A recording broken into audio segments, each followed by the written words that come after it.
Hindi na dati ang sigla ni Mang Ernesto tuwing umaga. Dati-rati pagbangon pa lang ng araw, ay agad siyang nasa bakuran, nagdidilig ng halaman, nagpapakain ng mga alaga niyang manok. Pero nitong mga huling buwan, ramdam ng lahat sa bahay ang pagbabago. Malamya na ang kanyang kilos. Madalas siyang nauupo na lang at hinihimas ang tagiliran. At ang pinakakinatatakutan niyang marinig mula sa doktor ay dumating na. May simula na raw siyang chronic kidney disease.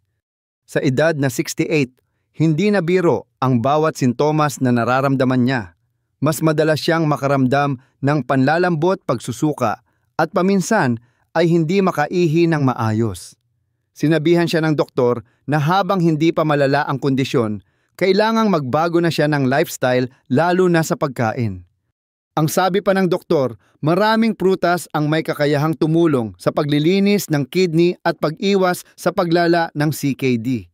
Kaya sinimulan ni Mang Ernesto ang kanyang misyon, ang kumain ng tamang prutas tuwing umaga upang mailigtas ang sarili sa dialysis. Ang una sa kanyang listahan ay isang prutas na matagal nang paborito ng mga matatanda, ngunit ngayon may bago siyang tinitingnang silbi dito, ang pakwan. Ang pakwan na kilala sa tawag na watermelon ay may mataas na water content. Ayon sa mga pag-aaral, halos 92% ng laman nito ay tubig. Para sa mga taong may problema sa kidney, ang tamang hydration ay napakahalaga. Tinutulungan ng pakwan ang katawan na ma-flush out ang toxins sa pamamagitan ng pag-ihi. Sa madaling salita, natural itong pampaihi. Ngunit higit pa riyan, ang pakwan ay may lycopene, isang antioxidant na tumutulong sa pagpigil ng inflammation sa loob ng katawan. At dahil ang mga kidney ay sensitibo sa inflamasyon, malaking bagay na araw-araw ay may kinakaing prutas na tulad ng pakwan na tumutulong sa panlaban dito. Hindi kailangang kainin ng marami. Sapat na ang isang hiwa ng pakwan tuwing umaga bago mag-almusal upang gisingin ang sistema at tumulong sa paglilinis ng laman loob. Napansin ni Mang Ernesto na unti-unting nabawasan ang kanyang pakiramdam ng panlalambot. Mas madalas na rin siyang makaihi ng walang hapdi o pagkabitin. Ang pakwan ay hindi lang pampalamig ng katawan tuwing tag-init. Sa mga nakatatanda tulad ni Mang Ernesto, isa itong unang hakbang sa pagpapaginhawa ng bato at pag-iwas sa paglala ng CKD. Ngunit hindi pa rito natatapos ang kanyang laban. Alam niyang isang prutas pa lang ito, kaya't sinimulan na niyang isama sa kanyang umagang ritual ang ikalawang prutas na ayon sa doktor ay may kaparehong bisa, ngunit may dagdag na benepisyo pa. Ito ang pag-uusapan natin sa susunod na bahagi ng kwento. Matapos ang isang linggo ng regular na pagkain ng pakwan, tuwing umaga, napansin ni Mang Ernesto na unti-unting bumabalik ang sigla ng katawan niya. Pero alam niyang hindi sapat ang isang hakbang lamang kung ang layunin niya ay mapabuti ang kalagayan ng kanyang kidney. Kaya't sinunod niya ang ikalawang payo ng doktor, ang isama ang bayabas sa kanyang umaga. Mula pagkabata, kilala na si bayabas bilang prutas na pangontra sa impeksyon at lagnat.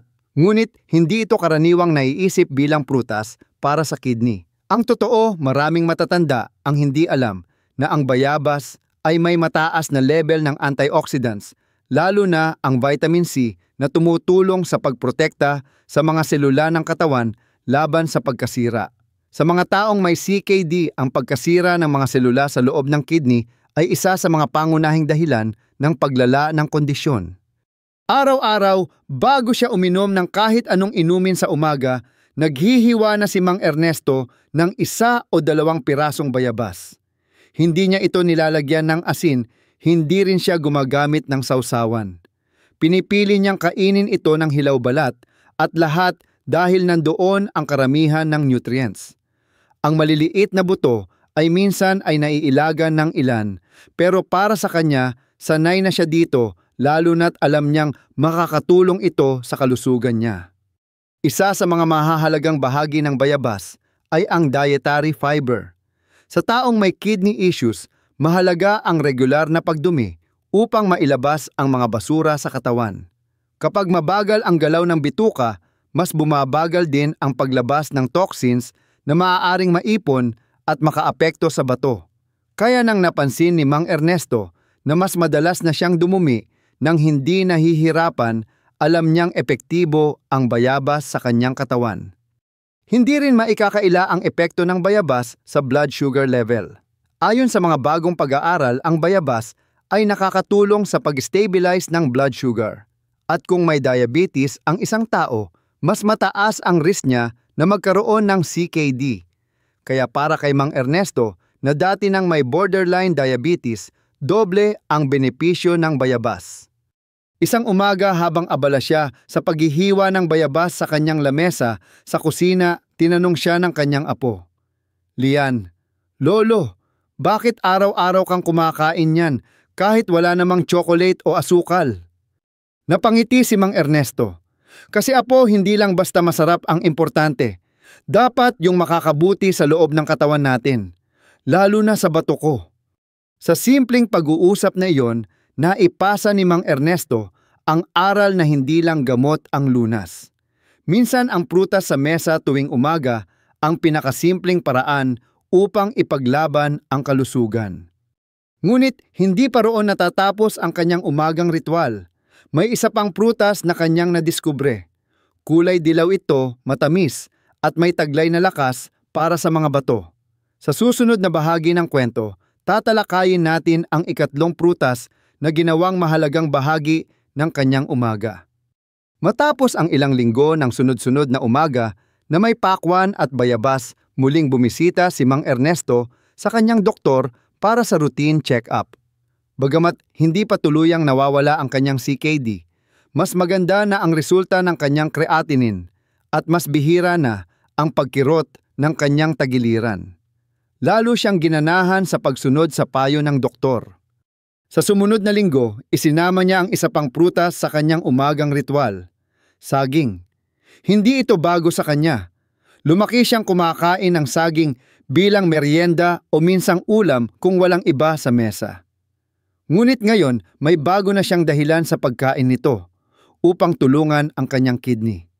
Ang saging ay kilala sa taglay nitong potassium, isang mahalagang mineral na tumutulong sa pag-regulate ng blood pressure. Sa mga taong may early stage ng CKD, ang tamang level ng potassium ay mahalaga. Bagamat may mga kaso na kailangang limitahan ito, sa mga may advanced CKD sa kaso ni Mang Ernesto, sinabi ng doktor na maaari pa niyang kainin ang saging, basta isang maliit na piraso lang tuwing umaga. Ang potassium ay hindi lamang para sa blood pressure. Tumutulong din ito sa pagbalance ng fluid sa katawan. Kapag hindi balanse ang likido sa loob ng katawan, mas nahihirapan ang kidney sa pagsala ng dumi. Kaya't ang tamang dami ng potassium mula sa saging ay parang tulong sa pagkumpuni ng water system sa loob ng katawan. Bukod dito, ang saging ay may mataas na vitamin B6 at C. Ang mga ito ay nakakatulong sa pagprotekta sa mga sel ng kidney laban sa oxidative stress. Ang oxidative stress ay isa sa mga dahilan ng pagkasira ng kidney tissues, lalo na sa matatandang gaya ni Mang Ernesto. Isang bagay pa ang napansin ni Mang Ernesto matapos niyang kumain ng saging sa umaga. Mas matagal siyang hindi nakakaramdam ng gutom. Dahil dito, mas naiiwasan niya ang pagkain ng maalat o processed food na karaniwang dahilan ng paglala ng problema sa bato. Ang simpleng prutas na ito ay nagsilbing proteksyon hindi lang sa kidney, kundi pati na rin sa kanyang disiplina. Isang araw, habang tinatapos niya ang kanyang hiwa ng saging at nagsisindi ng insenso sa altar, napaisip siya. Ganoon pala kasimple ang simula ng pagbabago.